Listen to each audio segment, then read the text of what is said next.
आजा आजा आजा, एक बार कैमरे सामने भी आजा। सोच हल्दी घाटी युद्ध में तेर जी से होता से है। बैठियो,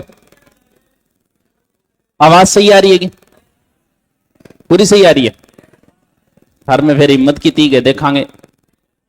बोलो भारत माता की। वाह यार, जवानों थे तो यार, हरी कद्दी देश ने जरूरत पड़ सके। मोना तू रहने दे, अगर तुमने देख भी लियो पाकिस्तान आ रहा नहीं, तो अगर मांगो अटैक को प्लान नहीं है तो भी होएगो। हाँ, रात को ऑपरेशन सिंदूर किया, पाकिस्तान के 9 ठिकानों को उड़ाया गया। वो पंजाब वाले भी थे, प्रॉपर पाकिस्तान में 9 के 9 स्थान। और जिसने भी ये नाम दिया है ना, बड़ा सोच समझ के नाम दिया ऑपरेशन सिंदूर। क्योंकि जब वहां मारा गया था एक व्यक्ति को, तो उसकी पत्नी ने कहा कि मुझे भी मार दो। और ये क्यों कर रहे हो, तो मुझे भी मार दो। तो उसने कहा था कि बोल नहीं, तुझे नहीं मारेंगे, तू तो जाके बताना मोदी को। तो वो ऑपरेशन सिंदूर शायद उसी का बदला लिया है, उसी के हिसाब से नाम दिया कि हमारे सिंदूर मिटाए गए थे, इसलिए हमने किया ऑपरेशन सिंदूर। अब पाकिस्तान भी अपनी तरफ से दुनिया को कह रहा है कि वो जो हमने तो आतंकी ठिकानों पे किए, वो अब ये आवाज लगा रहा है जोर जोर से, बोलो हमारी मस्जिदों पे अटैक कर दिया, हमारे बच्चों पे अटैक कर दिया, हमारे निर्दोष नागरिकों को मार दिया। हो हल्ला करेगा ताकि दुनिया की सहानुभूति उसे मिले। वहां के प्रधानमंत्री ने भी ये कह दिया है, शरीफ जो है, कि सेना को कहा है कि आप अपने हिसाब से देख सकते हो। इसका मतलब यह है कि तनातनी का माहौल है। और वही बात है कि भी दोनों साइड से उसका तो कुछ जाना नहीं है। युद्ध हुआ तो नुकसान किसके होगा? क्योंकि लांडिये कुत्तो लाई में के बिगड़ो, विभिन्न के बड़े को थे बताओ। नुकसान हमें ज्यादा सोचना है, युद्ध से पहले उसे कुछ नहीं सोचना है, उसके पास खोने के लिए कुछ नहीं है।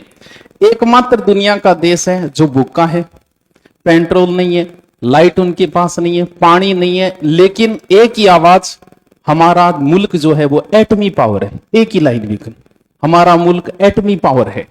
अब के कमजोर तो है, हथियार बना लिया किसी टाइम एटमी। तो अब हमारे यहां पर एक मॉक ड्रिल चली है। मॉक ड्रिल का मतलब ये होता है कि युद्ध से पहले हमें कितना प्रिपेयर रहना है। सेना का नहीं है, सेना अपने हिसाब से तैयार है, सेना को क्या करना है वो उन्हें पता है, लेकिन आपको क्या करना है ये तो आपको नहीं पता है। कि ऐसी अगर सिचुएशन बनी, इससे पहले कभी हुए क्या? इससे पहले 71 में हमारे यहां मॉक ड्रिल हुई थी, कारगिल के समय भी मॉक ड्रिल हुई थी। कारगिल के समय तो कुछ स्थानों पे हुई थी, जैसे दिल्ली है, कलकत्ता है, उन स्थानों पे इसलिए हुई कि मान लो कि पाकिस्तान को अटैक करना है या हमें अटैक करना है। पाकिस्तान अटैक करेगा तो कहां करेगा? महत्वपूर्ण स्थानों पे करेगा हमेशा।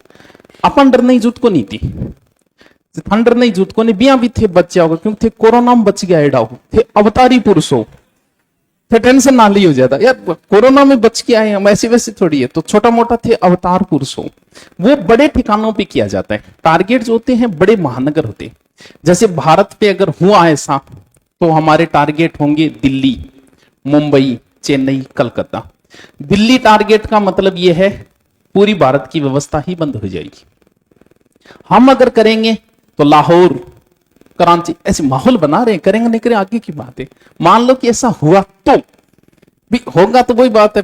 कभी कहा था अटल जी ने, क्योंकि जब हमारे युद्ध का माहौल था तब पाकिस्तान, अमेरिका के राष्ट्रपति ने कॉल किया था, और पाकिस्तान परमाणु बम गिरा रहा है, रात का समय था। अटल जी ने कहा था कि कोई बात नहीं, मैं मान लेता हूं कि मेरा आधा भारत खत्म है, लेकिन पाकिस्तान पूरा खत्म हो जाए। पूरे भारत को खत्म करना आसान नहीं है। अगर हुआ ऐसा तो पाकिस्तान का फिर कुछ नहीं बचा है। दिनकर की लाइन है कि बड़े अभागे होंगे वो जिनके जीवन में युद्ध नहीं, या तो प्रण तोड़ा होगा या युद्ध से भागे होंगे।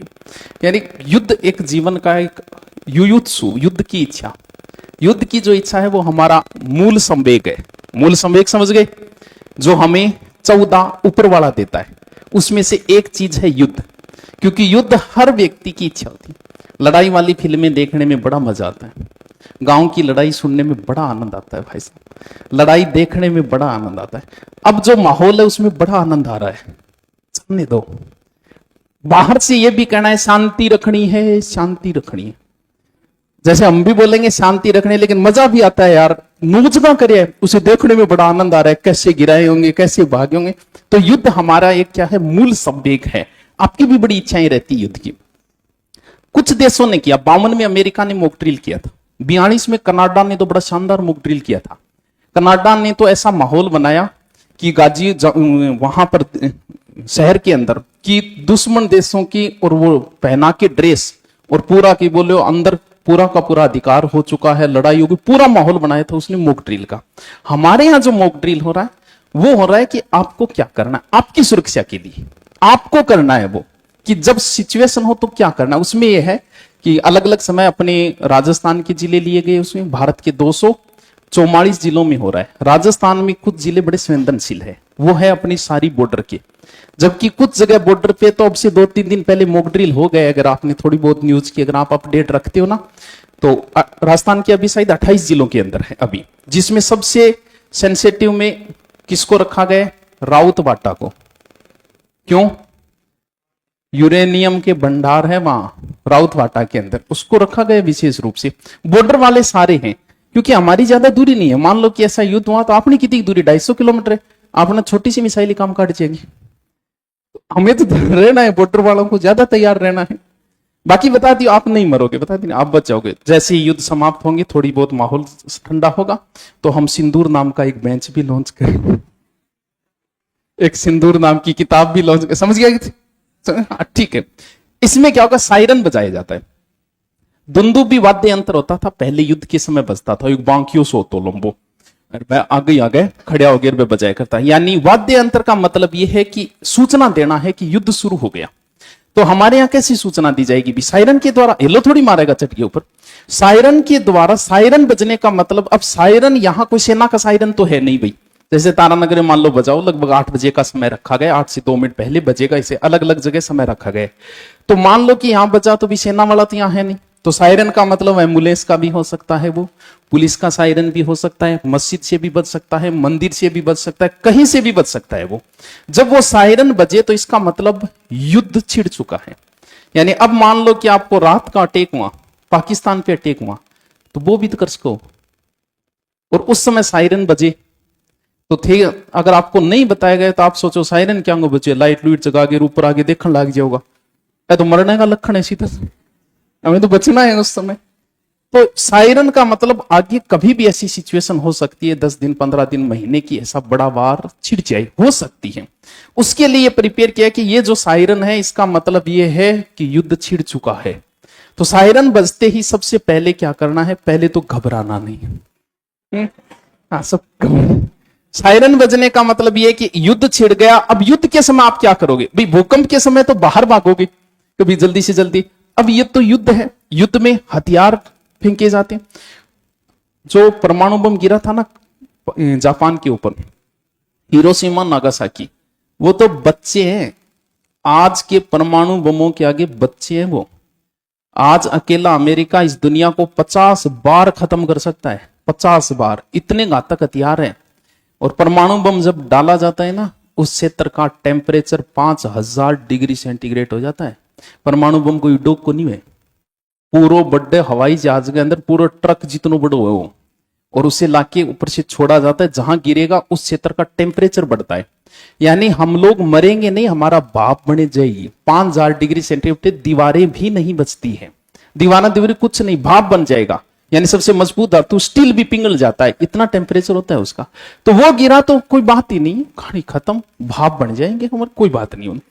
उससे वो तो बच्चे थे आज के परमाणु बमों के आगे, कुछ थे ही नहीं वो, पता थी। आज के तो बहुत घातक हथियार बने हुए हैं आज के तो। अब सायरन बजने का मतलब आपको अलर्ट किया गया है। अलर्ट के समय सबसे पहले तो लाइटें बुझानी है। लाइटों का ही महत्वपूर्ण रोल होता है, क्योंकि नाइट में जो भी युद्ध होंगे तो मिसाइलों से ये तो पता ही नहीं चलेगा कि कहां डालना है। सूखी जगह खेत में डालने का क्या मतलब हुआ, इसका मतलब कहीं लाइट जग रही। प्राचीन समय में भी यही होता था, जब हमारे यहाँ विदेशी आक्रमणकारी आते थे ना, तो लोग अंधेरा रखते थे हमेशा, किसी प्रकार की लाइट नहीं जगे। उस समय तो बिया भी व्यवस्था को नहीं इतनी, उसका मतलब इधर कोई शहर है और वो उस ओर मुड़ जाते थे। तो अब लाइट का मतलब ये कि यहाँ कोई शहर है, यहां डाल दो। तो सबसे पहला काम अपना यही है कि सबसे पहले लाइट है। सरकार भी बुझा सकती है लाइट, लेकिन उन्होंने कहा है कि तुम बुझाओ। क्यों? क्योंकि आजकल इन्वर्टर लगा रखी है सबने, इसलिए कहा है कि तुम बुझाओ भाई। काम ये हम भी कर सकते हैं। सरकार को क्या 1 मिनट का काम है, पूरे भारत की लाइट काटती है सरकार 1 मिनट के अंदर, लेकिन वो कह रही है तुम करो ये काम। पहला काम लाइट बुझाना, दूसरा काम है आप अपने सुरक्षित स्थान को तलाशो। अब घर के अंदर हमारे यहाँ युद्ध नहीं होते, हमें पता ही नहीं कि सुरक्षित स्थान भी बनाने। इजराइल जैसे देशों में तो अंदर अंडरग्राउंड बनाए जाते हैं, बैंकर बनाए जाते हैं। सबसे सुरक्षित स्थान होता है अंडरग्राउंड, वो हम बना ही नहीं रहे। अंडरग्राउंड के नाम पर कोई गुरीज या आज बना लियोगा तो भलाई घंटा भर के अंदर भी में एक जनों ना उड़े। वो अंडरग्राउंड सबसे सुरक्षित स्थान होता है कि वहां भागो आप सबसे पहले, अगर ऐसा कोई युद्ध हो। वो नहीं है, ऐसा कमरा होना चाहिए जो चारों ओर से बंद हो, खिड़कियां कम हो, जिसके अंदर मजबूत कमरा हो जो। और अगर खिड़कियां हैं तो खिड़कियों को बंद करो। बुजुर्गों को बेचारों को बताओ, आ को नहीं कहते बी टेमर बुढ़ियन बताइडो को नीर बाजो बाजो लाग जाओ, बेचारो हार्ट अटैक में सल्ट जागो। उसे बताओ कि युद्ध होने की आशंकाएं हैं, इसीलिए ये एक ट्रायल चल रहा है। युद्ध से पहले का ट्रायल है जो तुम्हारे लिए, सेना के लिए नहीं है, ये ध्यान रखना, नागरिकों के लिए कि तुम्हें क्या सुरक्षा करनी है। लाइटें बुझानी है, ऐसे बंद कमरे, अगर खिड़कियां वगैरह है तो कहते हैं कि लाइट बाहर नहीं जानी चाहिए, पूर्णतः अंधेरा रखना है। अगर कहीं पर, हमारे यहाँ तो नहीं, बड़ी सिटी में जैसे लिफ्ट होती है, लिफ्ट का यूज नहीं करना है। मान लो कि अचानक से कोई लाइट बंद कर दे तो बीचों मर जाओगा घुटिए, परमाणु बम उठ गिर को तो मरोगा।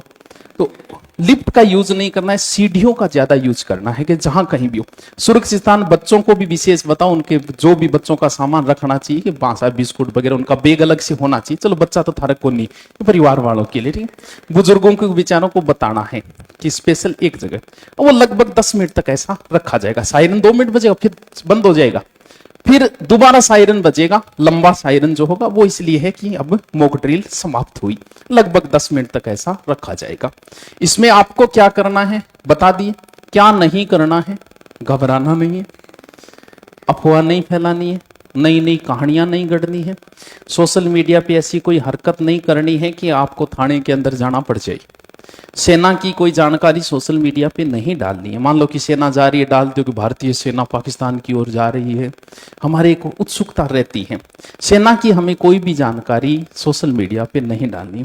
जाति धर्म के नाम पे कोई प्रकार की बकवासबाजी नहीं करनी है, क्योंकि परमाणु बम ये नहीं पूछेगा कि तुम हिंदू हो या मुसलमान हो। बता दिया ना, इस दुनिया में विज्ञान से बड़ा है धर्म नहीं हो सकता, क्योंकि विज्ञान सबसे मजबूत है। बता दे, परमाणु बम से तुम्हें कोई धर्म नहीं बचा सकता इधर। इसीलिए कहा गया कि विज्ञान को महत्व दो। पाकिस्तान ने धर्म को महत्व दिया, आज उसकी ये हालत है। हम लोगों ने धर्म के साथ विज्ञान का भी महत्व दिया, इसीलिए आज जहां हम खड़े हैं ना, वहां पाकिस्तान नहीं है, हालत खराब है उसकी। लेकिन वही बात है कि उसे भी तो अपनी जनता का हौसला दिखाना है। भी कौन दिखाना चाहेगा कि मैं कमजोर हूं? हो सकता है वो ऐसी हरकत कर दे, इसीलिए हमें तैयार रहना है। अगर फिर भी कोई इमरजेंसी स्थिति आए तो उसके लिए आपको डायल करना है 112 112। स्थिति अगर ऐसी कोई गड़बड़ हो जाए, भगदड़ मचानी नहीं है। जहां कहीं भी हो, बाहर हो तो भी लाइटें बंद करनी है, गाड़ी में हो गाड़ी की लाइटें भी बंद करनी। इमरजेंसी में जरूरत पड़ी तो मोबाइल की बैटरी यूज की जाए। इमरजेंसी टॉर्च है तो ठीक है, नहीं है तो कोई बात नहीं, मोबाइल वाली, वो भी इमरजेंसी के अंदर। यानी हमें यह दिखाना है कि हमारा शहर है ही नहीं 10 मिनट के लिए, शहर में किसी प्रकार की लाइट दिखनी ही नहीं चाहिए, ठीक है। चुगली कर सको एग्जाम बैठ के 10 मिनट तक, टेंशन ना लियो, आराम करियो, या सोचियो कि देश में क्या हो रही है। बाकी थे सोचो तो कौन थाना, वो मतलब है पड़ोस में क्या हो रहे, सोचियो, फिर भी थाना सोच लो है। और बताओ कोई, और कोई प्रश्न है कि नहीं? बता दो है तो कौन नहीं? बस बस बस, छुट्टी को नहीं है, क्लास लगेगी पूरी। मॉक ड्रिल है ये जो शाम को है, यहां का चूरू जिले में भी है, कलेक्टर का आदेश है, एसपी का आदेश है, स्कूल में बच्चों को बताया जाए। तो मार तो थे टाबरा, मैं तो एकदम गुजरिया पर वो मैडम थे ही बताती है वो, क्योंकि एकदम छोटा छोटा टावर है। क्योंकि हमें प्रशिक्षण ही नहीं दिया जाता। अभी पीछे आग लगी थी ना, उसमें यह कहा कि आग का प्रशिक्षण नहीं दिया गया। प्रशिक्षण में समस्या है कि जब भी आग लगे ना, तो पहला काम होता है कि आप कोशिश करो कि ज्यादा नीचे रहो, नीचे बैठने की कोशिश करो। भाग रहे हो ना तो भी आग लगे तो बैठते हुए भागो, जैसे फौजी चलते हैं ना ऊपर, उस तरीके। क्यों? क्योंकि धुआं कहां रहता है, पहले ऊपर रहता है, और हम खड़े हो गए तो वो धुआं हमें जल्दी कवर करेगा। तो प्रशिक्षण हमें नहीं दिया जाता, ना आग का दिया गया ना युद्ध का दिया गया। तो ये एक माहौल तैयार किया गया, युद्ध जैसा माहौल है जिसमें आपको क्या करना है ये काम बस। यानी प्राथमिक काम है अंधेरा, और स्पेशल बीड़ी पीने वालों को तो स्पेशल कहा गया कि भाई साहब 10 मिनट आप कंट्रोल कर लेना, लाइट मत जगाना, बस बीड़ी 10 मिनट बाद पी लेना, 10 मिनट पहले पी लेना। हाँ, बीड़ी वाला लाइटर भी नहीं जगाना है, क्यों बीड़ी पीना रहा हूं, रुकीजे को नहीं, थोड़ी समस्या, बाकी तो चलो रोक ले। तो क्लास लगेगी इसके बाद में, और फिर मॉक ड्रिल के बाद मिलते हैं कल। युद्ध की आशंकाएं रहेगी, मुझे भी थोड़ी सा काम है क्योंकि मुझे जाना है, फौजियों को वीरस की कविता सुना के आनी है, मेरा भी तो काम है, मेरी भी तो जिम्मेवारी है। हाँ, तो उनका हौसला अफजाई करनी है। तो क्लास लगेगी इसके बाद, अभी 10 मिनट का गैप है, ठीक है, ओके।